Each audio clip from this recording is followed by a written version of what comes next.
পাশের বাসায় যুবতী অন্ধ মেয়েটাকে দেখে কেমন জানি মনের ভিতরে একটু লোভ জেগে গেল। যেমন করেই হোক না কেন এক রাতের জন্য ওকে আমার চাই। এত সুন্দর মেয়ে আমি কখনোই দেখি নাই। মাত্র 3 দিন হয়েছে ওরা এখানে আসছে। কালকে মেয়েটাকে ছাদে দেখে আমি যেন পাগল হয়ে গেছি ওর জন্য। আপুর কাছে জিজ্ঞেস করতেই বলল মেয়েটা নাকি অন্ধ। এত সুন্দর একটা মেয়ে নাকি অন্ধ, চিন্তা করা যায়। তবে আমার জন্য বেশ ভালোই হয়েছে। মেয়েটার বয়স এত বেশি হবে না, এই তো মনে হয় 15 কি 16। তবে চিন্তার বিষয় ওকে কিভাবে কাছে পাওয়া যায়। আমার জন্য তো বেশ সুবিধাই হয়েছে। মেয়েটা অন্ধ, কিছুই দেখতে পারে না, আমাকে চিনতেও পারবে না। ভাবছি আজকে রাতে কাজটা সেরে ফেলবো, যা হবার তো হবেই। ইস, মেয়েটাকে দেখলেই যেন মাথায় আগুন চলে যায়। আমারও গার্লফ্রেন্ড আছে, কিন্তু এই অবস্থা আমার কখনো হয় নাই ওকে দেখে। বুঝলাম না এই মেয়ের ভিতরে কি আছে। আজকে রাতে যা করার করব। আমি জানি ও তো আমাকে চিনতে পারবে না। কাজটা আমার জন্য আরো সহজ হয়ে গেল। দেখতে দেখতে রাত হয়ে গেল। ওদের বাসার কাছে একটা আম গাছ আছে, ওইটা দিয়ে আস্তে আস্তে উপরে উঠে গেলাম। কিন্তু চিনব কি করে মেয়েটার রুম? ওই তো একটা রুমে মিটমিট করে আলো জ্বলছে। লাফ দিয়ে জানালার কাছে চলে গেলাম। জানালা খুলতেই দেখি হাত কেটে রক্ত পড়ছে। তাতে আমার কিছু আসে যায় না। হাতের দিকে না তাকিয়ে ভিতরে চলে গেলাম। মেয়েটা টেবিলের কাছে বসে কি জানি লেখার চেষ্টা করছে। মাথাটা ঘুরে গেল। এটা কি কোনো মেয়ে নাকি স্বর্গের পরী? আজকে আমি ওকে খুব কাছে থেকে পাবো, ভাবতেও যেন অনেকটাই ভালো লাগছে। মানুষ বলে কোনো মেয়ের সাথে জোর করে শারীরিক সম্পর্ক করলে সেটা নাকি ধর্ষণ হয়। তবে আমার কোনো আসে যায় না। মেয়েটাকে আমার পছন্দ হয়েছে। এখন যদি বলি ওকে এক রাতের জন্য আমার সাথে থাকতে, তখন সে কি রাজি হবে? কখনোই না।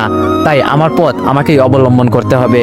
আমার যে খুব ইচ্ছা ওকে কাছে পাওয়ার, সেটা তো কখনোই পূরণ হতো না যদি ওর সাথে জোর করে শারীরিক সম্পর্ক না করি। দরজার কাছে গিয়ে দরজাটা ভালো করে বন্ধ করলাম। ভিতর থেকে যদি গরুর মতো চিৎকার করলেও বাইরে কেউ শুনতে পারবে না। মেয়েটার পিছনে গিয়ে দাঁড়ালাম। ওর শরীর থেকে আলাদা একটা সুঘ্রাণ বেরোচ্ছে, যেটা আমাকে আরো পাগল করে দিচ্ছে। মেয়েটা পিছনে ফিরে বলল, কে কে এখানে? আরে এ তো দেখি সব টের পাই। আমি একটু দূরে সরে গেলাম, দেখি ও কি করে। তবে মেয়েটা বসা থেকে উঠে দরজার কাছে চলে যাচ্ছে। খুব ভালো করেই বুঝতে পারছি ও কি করতে চাইছে। তাড়াতাড়ি মেয়েটার কাছে গিয়ে ওকে কোলে তুলে বিছানার উপর ফেলে দিয়ে আমি ওর উপর শুয়ে পড়লাম। মেয়েটা এবার কান্না সুরে আমাকে বলল, ভাইয়া আমাকে ছেড়ে দেন, আপনার পায়ে পড়ি। আমি বললাম, সে পড়িও, এখন আমি যেই কাজে আসছি সেটা করি, চুপচাপ শুয়ে থাক। মেয়েটা এবার চোখের পানি ছেড়ে দিয়ে ছটফট করতে করতে বলল, আপনি আমার ধর্মের ভাই লাগেন, আমাকে ছেড়ে দেন, আমি একটা অন্ধ মেয়ে, আমার এত বড় সর্বনাশ করবেন না। মেয়েটার মুখে হাত দিয়ে বললাম, তোর এত কথা শোনার সময় আমার নেই। ওড়না দিয়ে ওর মুখ বেঁধে দিলাম। মেয়েটার কাপড় টেনে টেনে খুলে ফেলেছি, কিন্তু অবাক করা বিষয় ওর চোখ দিয়ে শুধু পানি পড়ছে। বুঝলাম ওর দিকে তাকিয়ে থাকলে মায়া লেগে যাবে আমার।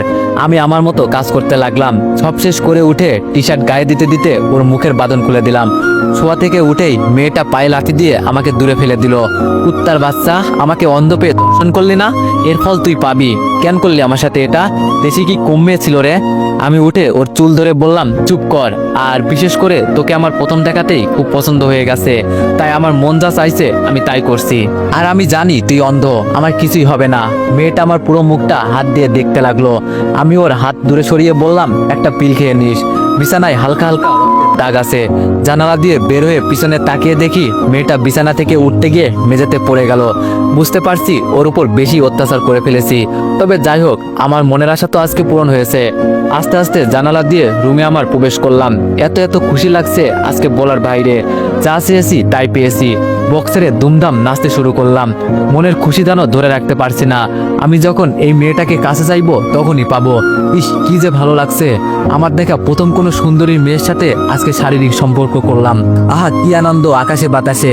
হঠাৎ শুনি কে জানি দরজায় টুকু দিয়ে ডাকছে। আমি গিয়ে দরজা খুলতে ঠাস ঠাস করে 2টা চর পড়লো আমার গালে। তাকিয়ে দেখি আমার বড় বোন। আমি আপুর দিকে হাসি দিয়ে তাকিয়ে বললাম, আপু আজকে আমি অনেক অনেক খুশি। আপু রাগী দৃষ্টিতে তাকিয়ে বলল, এই মাঝরাতে তোর নাচার সময় আমরা কি তোর জন্য ঘুমাতেও পারবো না একটুও? আমি বললাম, যে পরে ঘুমিয়ে নিস, আগে আমার সাথে নাচ। আমি আপুর হাত ধরে নাচাতে লাগলাম। ওই যে নাগিন গানে, ছেলেরা এই গানে খুব নাচতে পারে।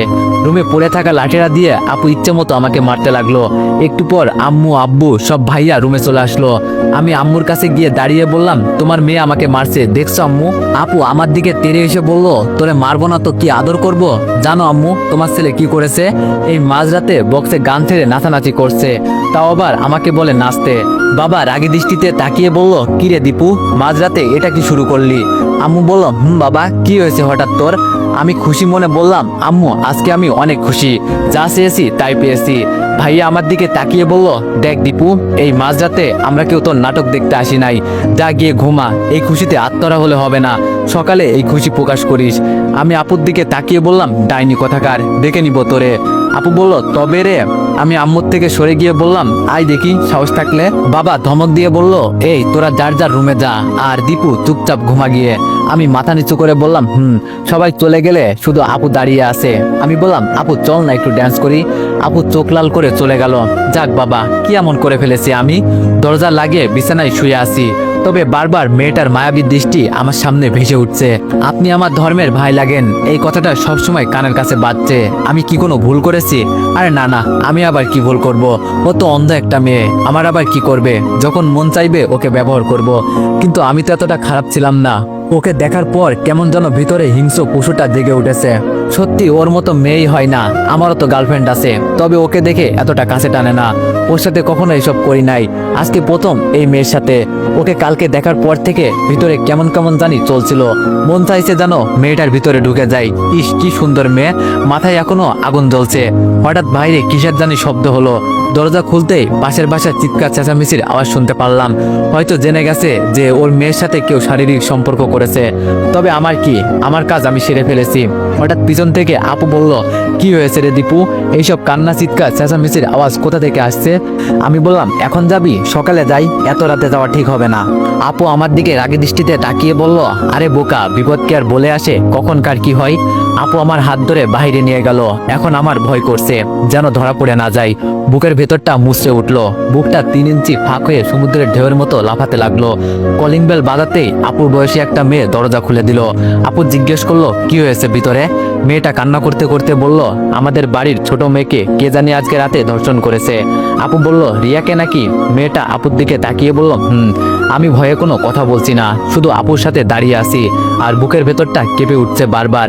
আপু আমাকে নিয়ে উপরে নিয়ে যেতে লাগলো। উপরে গিয়ে দেখি মেয়েটার চোখ বন্ধ। এটা দেখে ভয় হতে লাগলো, ও তো আবার মরে টরে যায় নাই। মেয়েটার মা আপুকে জড়িয়ে ধরে বলল, আমার অন্ধ মেয়েটার সাথে এমনটা কিভাবে করতে পারলো? আপু বলল, রিয়ার তো আবার কিছু হয় নাই। রিয়ার আম্মু কান্না করতে করতে বলল, না তেমন কিছু হয় নাই, তবে ওকে হাসপাতালে নিয়ে যেতে হবে। হঠাৎ একটা ছেলে বলে উঠলো, ওকে আমি ছাড়বো না, আমার বোনকে যে ধর্ষণ করছে না, ওর কলেজাটা আমি বের করে নিব। আমার বাবা সেনাবাহিনীর মেজর, আর আমি এই থানার ওসি। আমার বোনের সাথে নষ্টামি। ছেলেটা কান্না করতে করতে বলল, আমি ছাড়বো না ওকে। বিশ্বাস করেন ভাই, ছেলেটার কথা শুনে আমার কলেজার পানি আর নাই। দূর, কেন যে এসব করতে গেলাম? এখন আমি যে কোনো সময় অজ্ঞান হয়ে মাটিতে পড়ে যেতে পারি, এমন অবস্থা হয়েছে আমার। হঠাৎ দেখি বিছানায় এক কোণে আমার হাতের ঘড়িটা পড়ে আছে। ওর সাথে জোর করার সময় এমন হয়েছে হয়তো। আজকে আমি শেষ। আপুকে ছেড়ে আস্তে আস্তে লুকিয়ে ঘড়িটা হাতে নিয়ে পকেটে রেখে দিলাম। সবাই রিয়াকে নিয়ে ব্যস্ত, এই জন্য আমার উপর কারণ নজর পড়ে নাই। রিয়ার ভাই ওকে কোলে তুলে নিয়ে যাচ্ছে। আমি আপুর দিকে তাকিয়ে বললাম, কই নিয়ে যাচ্ছে আপু ওকে? আপু বলল, হাসপাতালে নিয়ে যাচ্ছে। কিন্তু কে এই কাজ করলো? এই অন্ধ একটা মেয়ের সাথে? সি সি, আমি তো ওকে সামনে পেলে। আমি বললাম, আপু চল না, আমার ভালো লাগছে না, ঘুমাতে হবে। আপু আমার দিকে তাকিয়ে বলল, তুই এভাবে ঘেমে যাচ্ছিস কেন? কপালে হাত দিয়ে দেখি সত্যি। আমি কথা কাটানোর জন্য বললাম, আরে আপু চল তো, আর এমনিতেই আমার আজকে গরম বেশি লাগছে। আপু বলল, তুই এমন করছিস কেন আজকে, বুঝলাম না। আপুকে নিয়ে বাসায় চলে আসলাম, দেখি আম্মু আব্বু দাঁড়িয়ে আছে। আমি আপুকে বললাম, আমি ঘুমাতে গেলাম, তুই কথা বল। এই বলে রুমে এসে সরাসরি ওয়াশরুমে গিয়ে শরীরে পানি দিয়ে ঠান্ডা করতে লাগলাম। ঝর্ণার পানিতে যেন শরীর ঠান্ডা হতেই চাচ্ছে না। আমার জীবনটা শেষ হয়ে যাবে। কি করলাম আমি আজকে? ওর পরিবার সম্পর্কে আমার আরো আগে জানা উচিত ছিল। মানুষ বলতো, না জেনে কিছুই করা উচিত না। সারা রাত ঘুমাতে পারলাম না, সেই সাথে একটু ঘুম হলো। হঠাৎ মনে হলো আমাকে কেউ টেনে নিয়ে যাচ্ছে। তাড়াতাড়ি চোখ খুলে তাকিয়ে দেখি আপু আমাকে মেঝেতে ফেলে পা ধরে টেনে বাইরে নিয়ে যাচ্ছে। লাফ দিয়ে দাঁড়িয়ে পড়লাম। মেজাজ একেবারে এটা দেখে গরম হয়ে গেল। এমন বোন থাকার চেয়ে না থাকাই অনেক ভালো। রাগের দৃষ্টিতে আপুর দিকে তাকিয়ে বললাম, এই ডাইনি, তুই সকাল সকাল আমার সাথে কি শুরু করলি? আমাকে কি একটু শান্তিতে ঘুমাতেও দিবি না? আপু আমার কাছে এসে বলল, কয়টা বাজে, খেয়াল আছে তোর? আমি বললাম, কয়টা আবার? হয়তো 6টা কি 7টা। আপু আমাকে ঘড়ি দেখিয়ে বলল, 10টা বাজে। আমি একটু আশ্চর্য হয়ে বললাম, 10টা বেজে গেল আর আমি টেরও পেলাম না? আপু বলল, তোরে সেই কখন থেকে ডাকছি, তোর কোনো খবরই নাই। আমি বললাম, তাই বলে তুই আমাকে টেনে নিয়ে যাবি? আপু বলল, এছাড়া আমার কাছে কোনো উপায় ছিল না, মরার মতো তো ঘুমিয়ে পড়ে থাকিস সারাক্ষণ। আমি বললাম, সব দোষ তোর, রাতে যদি আমাকে নিয়ে না যেতি তাহলে আমার ঘুম থেকে উঠতে এত লেট হতো না। আপু বলল, দেখ তোর বক বক বন্ধ কর, এখন গিয়ে রেডি হ। আমি একটু খুশি হয়ে বললাম, তোর জামাই দেখতে যাব বুঝি? আপু লাঠিটা দেখিয়ে বলল, এটা কি তো চিনিস ভালো করেই। আমি বললাম, তো কই যাবি? আপু বলল, হাসপাতালে যেতে হবে, রিয়াকে দেখে আসি। আমি তুতলিয়ে বললাম, কি আপু? আপু বলল, বলছি হাসপাতালে যেতে হবে, রিয়াকে দেখে আসি কেমন আছে ও। রাতে তো তোর জন্য চলে আসছি, ভালো করে দেখতেও পারলাম না। আপুর কথা শুনে আমার এখন প্রচুর ভয় হতে লাগলো। হাসপাতালে গেলে যদি ধরা পড়ে যাই। রিয়ার ভাই প্রচুর চালাক, রাতে যেভাবে আমার দিকে আর চোখে তাকিয়েছিল বাবা, তখনই আমার খুব ভয় হয়েছিল। আপু আমার চুলটা টান দিয়ে বলল, কিরে কথা বলছিস না কেন? আমি ভয়ে ভয়ে বললাম, আপু তুই যা, আমার একটু কাজ আছে। আপু বেশ কিছুটা রেগেই বলল, আমি তোরে বলছি না রেডি হতে, যা গিয়ে রেডি হ, এত কথা বলিস কেন? আমি আপুর একটা হাত ধরে বললাম, আপু আমার না একটা বন্ধুর সাথে দেখা করা লাগবে, তুই বরং ভাইয়াকে নিয়ে যা। বড় কথা হলো, যে কোনো মূল্য হলেও আমাকে এই বিপদ থেকে বাঁচতে হবে। জীবনে সবচেয়ে বড় ভুল করে ফেলেছি, এখন মনে হচ্ছে যদি এই বিপদ থেকে বাঁচতে না পারি জীবনটাই বরবাদ হয়ে যাবে। একটু খুশির জন্য কি না করলাম আমি। আপু আমার চোখের দিকে তাকিয়ে বলল, তোর কি মনে হয় ভাইয়া আমার সাথে যাবে? ও তো সারাক্ষণ ওর হবু বউকে নিয়ে পড়ে থাকে, নইলে কি তোরে বলতাম আমি? এবার আমার কপাল দিয়ে রাতের মতো ঘাম ধরতে শুরু করবে বুঝি। কি এক বিপদে পড়লাম, আপু আমাকে নিয়ে যাবেই, এটা খুব ভালো করেই বুঝতে পারছি, বাঁচার মতো কোনো রাস্তা নেই। আমি বললাম, আচ্ছা আপু তোরা হাসপাতালে দিয়ে চলে আসলে হবে। আপু বলল, দেখ ভাই আমার মাথা গরম করিস না, নাইলে রাতের মতো। আমি আর কিছু বললাম না, জানি আপুর সাথে আমি পারবো না, তাই সরাসরি ওয়াশরুমে ঢুকে ফ্রেশ হলাম। রেডি হয়ে বাইরে এসে দেখি আপুর হাতে খাবার নিয়ে দাঁড়িয়ে আছে। আমি খুব খুশি হয়ে বললাম, আমার জন্য এত কষ্ট করার কি দরকার আছে আপু, আমি নিজেই তো খেয়ে নিতে পারতাম। আপু আমার দিকে অগ্নি চোখে তাকিয়ে বলল, এইসব তোর জন্য না, রিয়ার জন্য, আর চল এখন, এমনিতেই অনেক দেরি হয়ে যাচ্ছে। আমি বললাম, কিন্তু আপু আমি তো কিছুই খাই নাই। আপু বলল, পরে খাবি, সকালে উঠলি না কেন, এখন চল। আমি আম্মুকে ডেকে বললাম, দেখো না আম্মু, তোমার মেয়ে আমাকে মেরে ফেলতে চাইছে। আম্মু রান্নাঘর থেকে বলল, মিতুর সাথে যা, আর আসার সময় রেস্টুরেন্ট থেকে কিছু খেয়ে আসবি। রাগ করে বাইরে চলে গেলাম। বাসায় একটা চাকরের দাম নেই আমাকে, মন চাই মাঝে মাঝে নিরুদ্দেশ হয়ে যায় কোথাও। একটা রিক্সা নিয়ে হাসপাতালের দিকে রওনা দিলাম। যত কাছে যাচ্ছি ততই যেন বুকের ভেতর দুকানিটা বেড়েই চলেছে। মনে হচ্ছে যেন এবার আমার সাথে বড় কিছু হবে, আপু আমাকে ধরিয়েই দিবে, ওর জন্য আর পারি না, শুধু আমাকে বিপদে ফেলে। কি করি এখন? হাসপাতালে এসে আপুর পিছনে পিছনে যেতে লাগলাম। ভিতরে গিয়ে দেখি রিয়ার ভাই বাইরে একটা বেঞ্চের উপর বসে আছে, চোখ মুখ একদম লাল হয়ে গেছে, মনে হয় সারা রাত ঘুমায়নি, নাকি রাগে এমন হয়েছে কি জানি। আমার তো ভিতরে একদম মনে হচ্ছে যেন প্রাণটা বের হবে হবে অবস্থা। রিয়ার ভাই একবার আমার দিকে তাকিয়ে দেখলো, আমি মাথা নিচু করে আপুর পিছনে হাঁটতে লাগলাম। বড় কথা, কোনোভাবে ধরা পড়া যাবে না বা কারো চোখে সন্দেহ জাগানো যাবে না, নইলে জীবন শেষ। ভিতরে গিয়ে দেখি রিয়ার আম্মু রিয়ার সাথে কথা বলছে, এটা দেখে একটু ভালো লাগলো আমার। যাক, ওর তো আবার কিছু হয় নাই, মনের ভিতরে একটু সাহস জাগলো। তবে রিয়াকে হাসপাতালের বেডে দেখে নিজেকে একটু অপরাধী মনে হচ্ছে। আন্টি আমাদের দেখে প্রশ্ন করলো, তোমরা কেন আসলে মা এখানে? আমরাই তো একটু পর চলে যাব। আপু আন্টির কাছে গিয়ে বলল, কি যে বলেন না আপনি, আমাদের পাশের বাসায় থাকেন আপনারা, আর এই অবস্থায় আপনাদের পাশে থাকবো না আমরা? আর তাছাড়া রিয়া তো আমাদের ছোট বোনের মতোই। রিয়া ওর মায়ের হাত ধরে বলল, কে এসেছে আম্মু? আন্টি রিয়ার হাতের উপর হাত রেখে বলল, পাশের বাসায় তো রিয়া আপু আর ওর ছোট ভাই। আপু রিয়ার আম্মুকে বলল, আন্টি আপনি যান, এখানে কিছু খাবার আছে খেয়ে আসুন, আমি কিছুক্ষণ রিয়ার পাশে বসে আছি। আন্টি আপুর দিকে তাকিয়ে বলল, না মা, তোমাদের কষ্ট করতে হবে না, আমাদের দেখতে এসেছো এটাই বেশি। আমি বললাম, আরে আন্টি সমস্যা নেই, আমি আর আপু এখানে কিছুক্ষণ আছি। আর বাইরে দেখলাম ভাইয়া বসে আছে, দেখে মনে হয়েছে সারা রাত ঘুমাই নাই, চোখ মুখ কেমন লাল হয়ে আছে। পারলে ভাইয়াকে নিয়ে বাসা থেকে ঘুরে আসেন, আগে আপদ বিদায় করি। কেমন জানি আমার ভিতরে ভয়টা যেন বেড়েই যাচ্ছে রিয়ার ভাইকে দেখে। আপু আমার কথায় তাল মিলিয়ে বললাম, আন্টি আপনি যান, আমরা রিয়ার কাছে আসি। রিয়া ওর আম্মুকে চলে যেতে বলল। আমাদেরকে রেখে রিয়ার মা চলে গেল। হঠাৎ আমার রিয়ার উপর নজর পড়লো। কি ছিল রিয়া? আর এক রাতে কি হয়েছে? মুখটা একদম শুকিয়ে গেছে, চোখের নিচে কালো দাগটা পড়ে গেছে। ওর চেহারাটা কি ছিল আর কি হয়েছে? সব আমার জন্য হয়েছে। নিজের উপর এখন নিজেরই ঘৃণা হচ্ছে। এইসব করার আগে একটু চিন্তা ভাবনা করতাম। এত সুন্দর একটা মেয়ে আর এক রাতের মাঝে কি হয়েছে?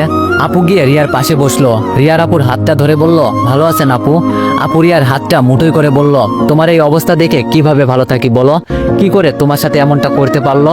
জানো, তোমার এই অবস্থা দেখার পর আমার অনেক খারাপ লাগছে। যদি আমি নিজের কাছে ছেলেটাকে কাছে পাই না, নিজের হাতে হত্যা করব। আমার মনে হয় ও কোনো ভালো মেয়ের সন্তান হতে পারে না। ওই কথাই আছে না, এইসব কাজ কারা করে? যাদেরকে সমাজে কাপুরুষ বলা হয়। এছাড়া এই কাজ কেউ করবে না, শালা কাপুরুষ কোথাকার। আপুর কথা শুনে মাথাটা নিচু করে ফেললাম। চোখ থেকে মনে হচ্ছে যেন জল গড়িয়ে পড়বে। আমার আপু আমাকে কাপুরুষ বলল, ঠিকই তো বলেছে, আমি কোনো ভালো মেয়ের সন্তান হতে পারি না। একটা মেয়ের উপর লোভ দেওয়ার কারণে আজকে আমি কি হলাম?